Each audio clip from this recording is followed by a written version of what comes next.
Na ndio maana ukisoma kitabu cha Mathayo ile sura ya 5 kuna mstari unasema, heri maskini wa nini?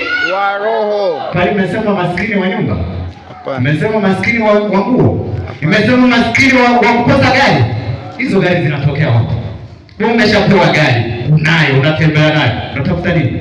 Hivi vingine sio matairi tu ya kuunganisha tu hivi unaanza kutembeza. Bwana asifiwe sana. Bwana asifiwe. Haya mengine tutazidishiwa. Lakini tunahitaji kutafuta ufalme wa Mungu kwanza. Tunahitaji kujazwa, kwa sababu hautafika sehemu useme mimi nimetosheka. Wengine kuna mwingine yani ameokoka kipindi kile kabisa akiwa mtoto kabisa.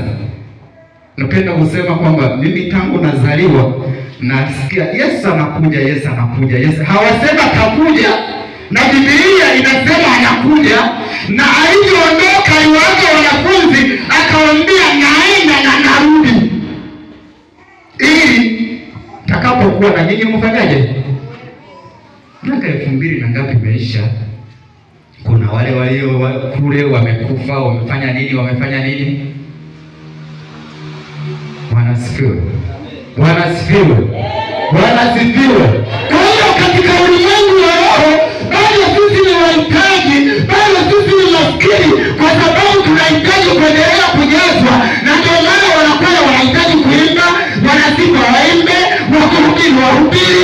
Neno la Mungu haitokoma kamwe mpaka Yesu Kristo atakaporudi.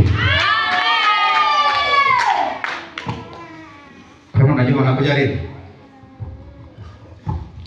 Akija jioni, akija sasa hivi, sawa. Lakini kalamu uliyopewa uko huru kuitumia. Usipokuwa huru kuitumia, anagawiwa mtu mwingine. Bwana asifiwe sana.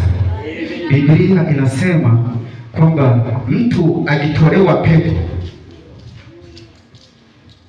kama walikuwa wawili au walikuwa mmoja, halafu baadaye yule mtu akarudi nyuma, akasahau kuwa yeye alitendewa, kuwa yeye amefunguliwa. Akasema sasa mimi hata kama kunywa pombe sio dhambi, wala kuzini sio dhambi, kwanza waserema na yao wanawake 1000 ukuwepo, unarudi nyuma.